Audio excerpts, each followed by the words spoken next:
Hello everyone, welcome back to my channel Sukanya vibes. ఈరోజు నేను టమాటా నిల్వ పచ్చడి చూపిస్తున్నాను. ఎండతో పని లేదు, ఊర పెట్టక్కర్లేదు. టమాటా నిల్వ పచ్చడి. దీనికోసం 1 కేజీ టమాటాలు కడిగి శుభ్రంగా తీసుకున్నాను. ఆరబెట్టేసి పక్కన పెట్టుకున్నాను. ముక్కలు కట్ చేసుకొని తర్వాత మెంతులు 1 స్పూన్ మెంతులు తీసుకుని వేయించుకుంటున్నాను లో ఫ్లేమ్లో మాడిపోకుండా. తర్వాత 1 స్పూన్ ఆవాలు కూడా తీసుకున్నాను. 1 స్పూన్ జీలకర్ర కూడా తీసుకుని మూడింటిని లో ఫ్లేమ్లో రోస్ట్ చేసుకోవాలి. తర్వాత వీటి చల్లారాక మిక్సీ పెట్టుకొని పక్కన పెట్టుకోవాలి. తర్వాత 1 స్పూన్ ఆయిల్ తీసుకొని ఈ టమాటా ముక్కలు పీసెస్గా కట్ చేసుకున్నాం కదా, ఇలా కట్ చేసుకొని వీటిని లో ఫ్లేమ్లో వేయించుకోండి. దీంట్లో వాటర్ క్వాంటిటీ ఉండకూడదు. వాటర్ లేకుండా కంప్లీట్గా అలా ఉడకబెట్టుకోండి. మామూలుగా కర్రీ చేసుకుంటున్నాం కదా, అలాగే అసలు వాటర్ అసలు ఉండకూడదు. ఇలా ఉండాలన్నమాట.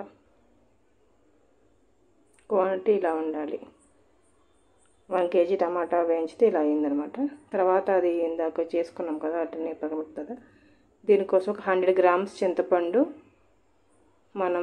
నేను కొంచెం ఎండలో పెట్టుకున్నాను, దాన్ని మిక్సీ జార్లో వేసుకుంటున్నాను. ఆవాలు, మెంతులు, జీర వాటితో పాటు ఈ చింతపండు కూడా మిక్సీ పట్టేయాలి. అలాగే 1 పావు కప్పు సాల్ట్ తీసుకుంటున్నాను. కేజీ టమాటాకి మనకి 1/2 కప్పు సాల్ట్ పడుతుంది. సరిపోతే తర్వాత మీరు వేసుకోవచ్చు. కారం వేసుకోవాలి. 1 కప్ కారం పడుతుంది. 2-3 టేబుల్ స్పూన్స్ పసుపు వేసుకోవాలి. వెల్లుల్లి 10 నుంచి 15 రెమ్మలు వేసుకున్నాను. ఈ మొత్తాన్ని మిక్సీ పట్టేసుకున్న తర్వాత ఇలా అవుతుంది. ఇవన్నీ నేను 1 కేజీ టమాటాలకి చెప్తున్నాను క్వాంటిటీలు, మీరు తగ్గట్టు వేయించుకోండి. తర్వాత 1.5 కప్ ఆయిల్ అనమాట. 1.5 కప్ ఆయిల్ని మనం హీట్ చేసుకోవాలి. హీట్ అయిన తర్వాత తాలింపు పెట్టుకోవాలన్నమాట. తాలింపు కోసం ఆవాలు, మెంతులు, జీలకర్ర, పోపు దినుసు మొత్తం వేసుకొని ఎండుమిర్చి, కరివేపాకు తాలింపు పెట్టుకోండి. లో ఫ్లేమ్లో పెట్టండి, ఎందుకంటే ఆయిల్ హీట్ ఎక్కింది మాడిపోతుంది. తాలింపు లో ఫ్లేమ్లో పెట్టుకొని తాలింపు పెట్టేసుకోండి. టమాటా మనం మిక్సీ పట్టక్కర్లేదు. మిక్సీ పడితే చట్నీ వేరే టేస్ట్ వస్తుంది. మిక్సీ పట్టకుండా నేను దీన్ని ఊరగాయ టైప్ చేద్దామని టమాటాలు నేను మిక్సీ పట్టలేదన్నమాట. ఇందాక మనం ఉడకబెట్టి పక్కన పెట్టేసుకున్నాం కదా, సో అలాగే ఉంచేసుకుని దాన్ని మిక్సీ పట్టుకున్నాను అనమాట. కొంచెం ఇంగువ వేసాను తాలింపులో. పచ్చడి కానీ పప్పు కానీ ఇంగువ వేసా టేస్ట్ చాలా బాగుంటుందండి. నేను పోపు పెట్టేసిన తర్వాత ఇంగువ వేసాక ఆ తాలింపు కొంచెం స్టవ్ ఆఫ్ చేసేసి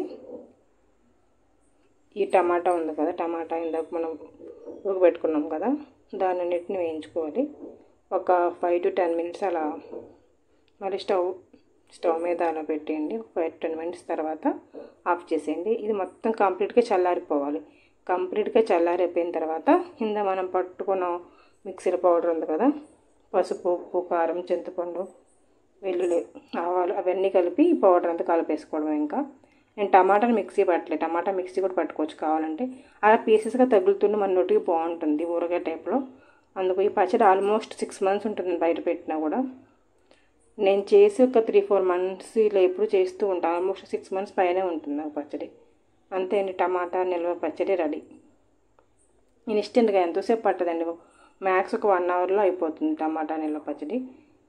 మనం కూడా చేసేసుకోవచ్చు ఈజీగా. ఇంతకుముందు కష్టమే అనుకునేదాన్ని, బట్ చాలా ఈజీగా చేసేసుకోవచ్చు అని అర్థమైంది నాకు కూడా. నాకు చాలా టమాటా పచ్చడి అండ్ గోంగూర పచ్చడి చాలా ఇష్టం, బట్ చాలా సింపుల్గా అయిపోయింది. ఎంత ఈజీగా అయిపోద్ది అనుకోలేదు. చూడండి, 2-3 hours తర్వాత ఆయిల్ అంతా పైకి వచ్చేసి ఎంత బాగుందో.